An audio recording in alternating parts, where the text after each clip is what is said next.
Before we get into this video, guys, I have to tell you all right now that at the very end of this video, I have a pretty big announcement. So either stick around to see that or jump right to the edge of the video so you can see exactly what it is, because I'm so excited about it. Now, on to the regular video. Hey guys, this is Unichuni, and guys, you know exactly what time of the month it is. Attack on Titan Chapter 99 is now out, and we have so much to talk about, so let's just get right into the video. So, the chapter starts right off with Reiner and Eren being face to face with each other for the first time in 4 years. Eren tells him to sit down so that the two of them can talk. And he says the place that they're in is a good place because you can hear everything that happens on stage from here.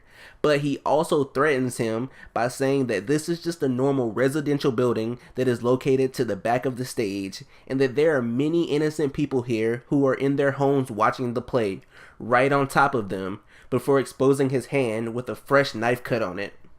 Eren shows Reiner that he isn't the same little kid that he used to be, and that he is in complete control of this situation, because if he transforms, everyone in this building and the surrounding area will die from the blast. So after Reiner sits down, Falco tries to leave, but Eren tells him that he needs to stay and hear this, and Reiner, who is in the beginning stages of a full-blown panic attack, tells him to do exactly as Eren says. And with this, we see that Reiner now 100% understands that Eren means business and he has to listen to him. Then we transition over to Willy Tybur, who is getting ready for his speech and the reveal of the important information he says he has. He is sweating and shaking uncontrollably and looks visibly ill. He is visited by the leader of the Asian clan, the lady who saved the warrior cadet last chapter after he spilled the drink on her, who shows sympathy to the audience. Now, here's a few things to take note of, guys. In this panel, she looks extremely worried, and she tells Billy, "You are very brave, sir. Our family knows this very well," before telling him that she prays that he will be able to fulfill his duties safely. Now, this really doesn't sit well with me. We've seen Willy Tybur a few times, and he has always been cool, calm, and collected. So this is a little bit out of the ordinary for his character. And for her to go and say that he is very brave and she hopes he fulfills his duty safely raises a few flags to me. Especially when you consider that after she finishes talking with him, her and her people immediately leave the arena. So I can think of two scenarios that I will get into later as this chapter progresses. But the next scene we get is one that I was so happy to see. We see Reiner's mom talking to a man that is revealed to be Mr. Leonhardt, Annie's dad, who hasn't been in this series since that one random flashback during the female Titan arc. And I can tell right away where Annie gets her personality from, because Mr. Leonhardt definitely seemed like he wasn't in the best of moods. They talk for a moment, and then they reveal that Mr. Hoover, Bertolt's dad, has passed away. And I'm glad they included information about Bertolt's family, because even though he is dead, it's still nice to see that there were people who cared about him around and loved him. But guys, the next line that Mr. Leonhardt says, I think is one of the most important things in this chapter. Reiner's mom mentioned how Bertolt sacrificed everything for the Marley, just like Annie did. But her dad clearly interjects on her, stops her, and says no. Annie is alive. She promised me she would come back. Did you guys hear that? We've been reading this manga for almost 100 chapters at this point, and we all know by now how Isayama loves to use foreshadowing. We haven't physically seen Annie in about 66 chapters at this point, aside from a couple flashbacks. Couple this with the fact that this is a 4-year time skip, with the big 100th chapter coming up, and y'all, Annie may be coming back very soon. Ah man, the prospect of that. The prospect of that fills me with so much excitement. I can't even contain it, because you guys know exactly how much I love Annie. So moving forward, we see the Marley has the top Army and Navy commanders in attendance, as well as a strong military presence. They have all the foreign ambassadors and the press and media from around the world in attendance, and we get a glimpse of Zeke, Galliard, Gabby, and Peak, who are all sitting together waiting for the play to start. But as soon as the play does start, a soldier comes up and tells the Marley warriors that Captain Magath is calling for them and that he will guide him over to Magath's position. Because Magath is like over far away from the entire thing with binoculars somewhere, which I'm going to get to later too because I think that's pretty important. Then we flash back over to Eren, Reiner, and Falco, and I love how we just got an entire page of nothing but Reiner freaking out and having an existential crisis before he finally asks Eren how he got there and what he's planning to do. Eren simply replies, "The same as you," which sends Reiner spiraling. I think Reiner thinks that Eren is here to do the exact same thing that him, Marcel, Annie, and Berto did on Parodies. But I think it's pretty obvious to us, especially with how the last chapter ended, that he is here to try to gain peace. Which is a great contrast to how their first king wanted peace as well. They both want peace, but they're trying to achieve it by totally different means. And more than anything, I think this shows Reiner's guilt again for the Parodies attacks and his betrayal.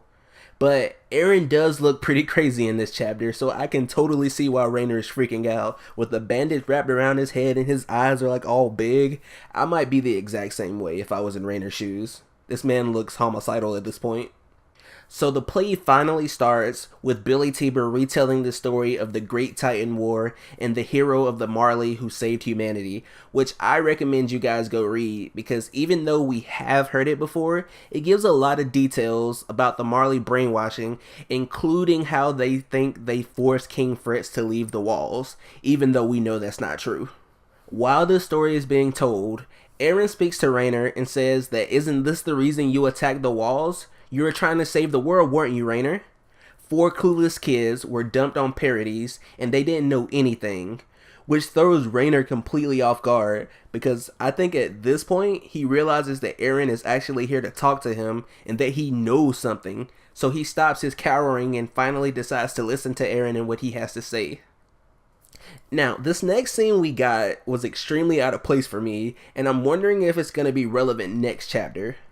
We see some soldiers on a roof with guns, and they say that nothing looks suspicious going on, and that if anyone sees something suspicious, they should report it immediately.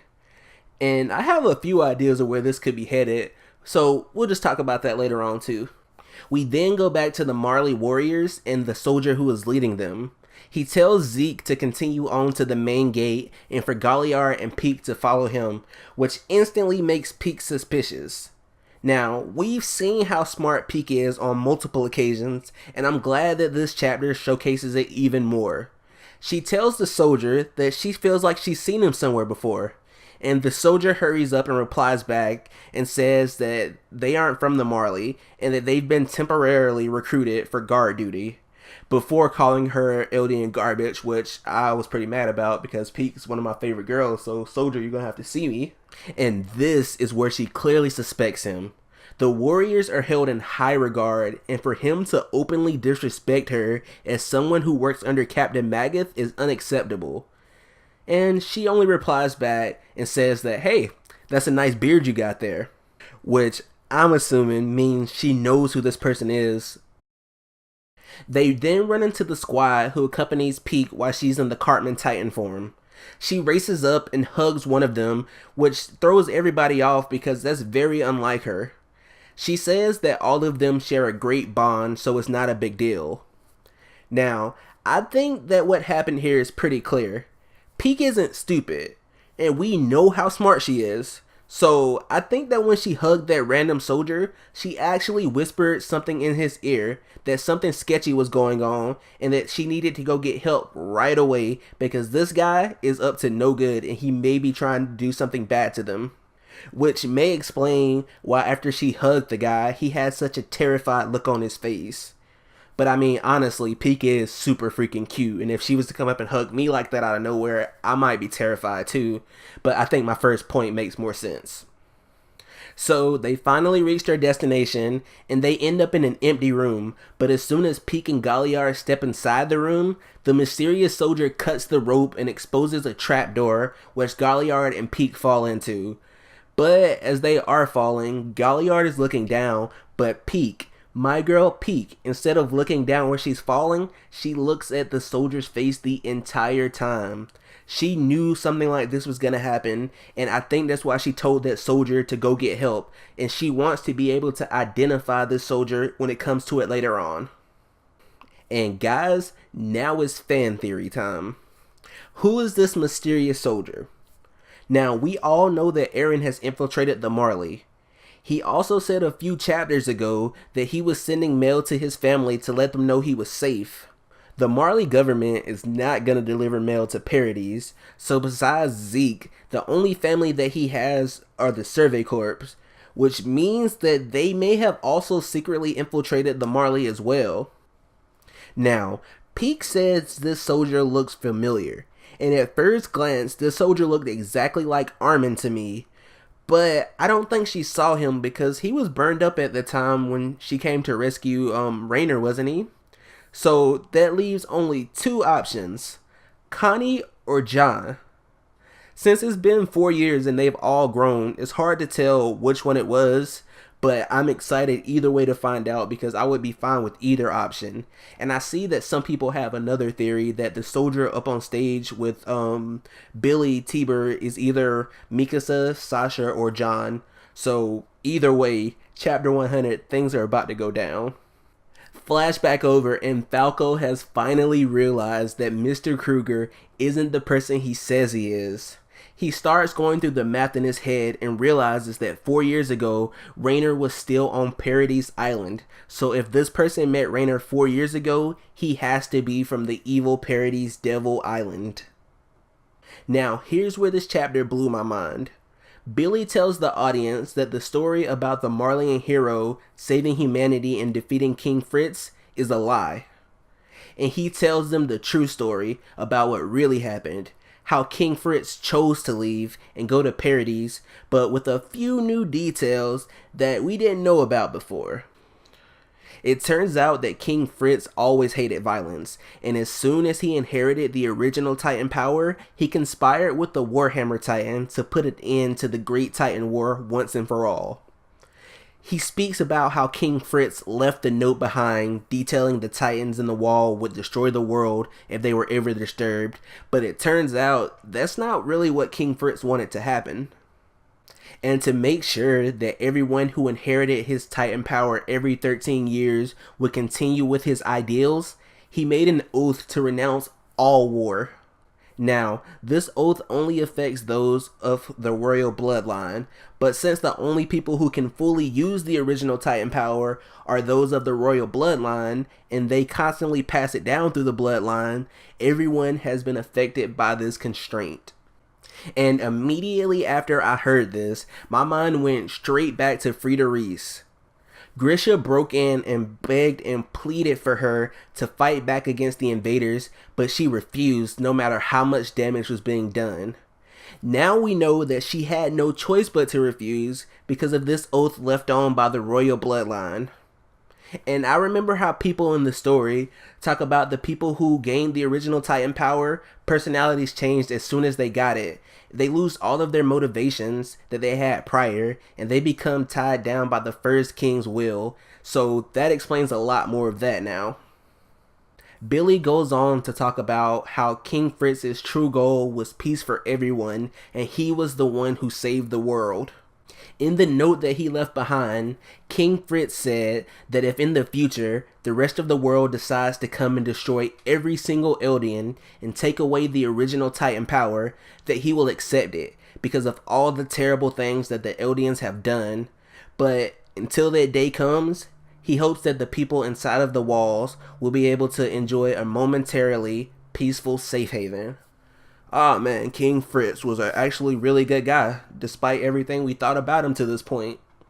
So, of course, after hearing this, everybody starts freaking out until Willy Tybur finally gets to the point of his speech.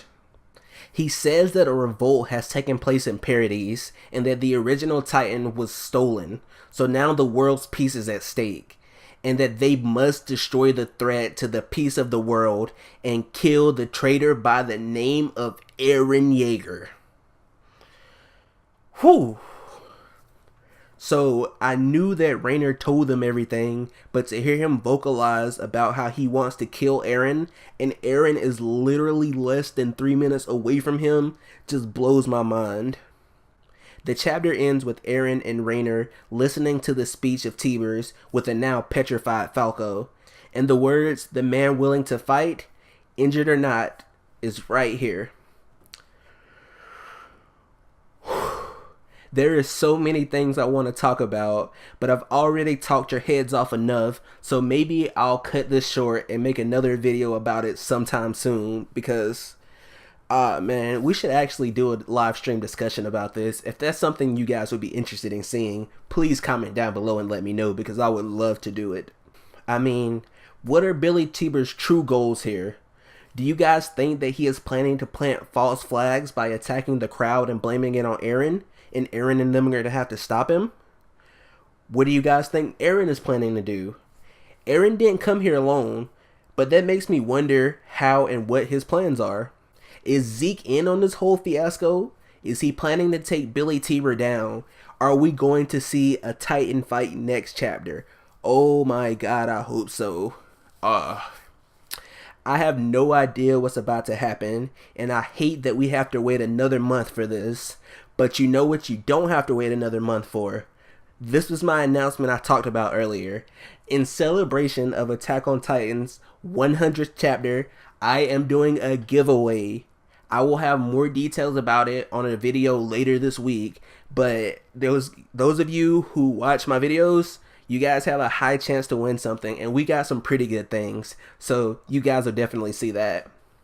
But as anyways, guys, if you enjoyed this video, be sure to like the video down below and comment your thoughts.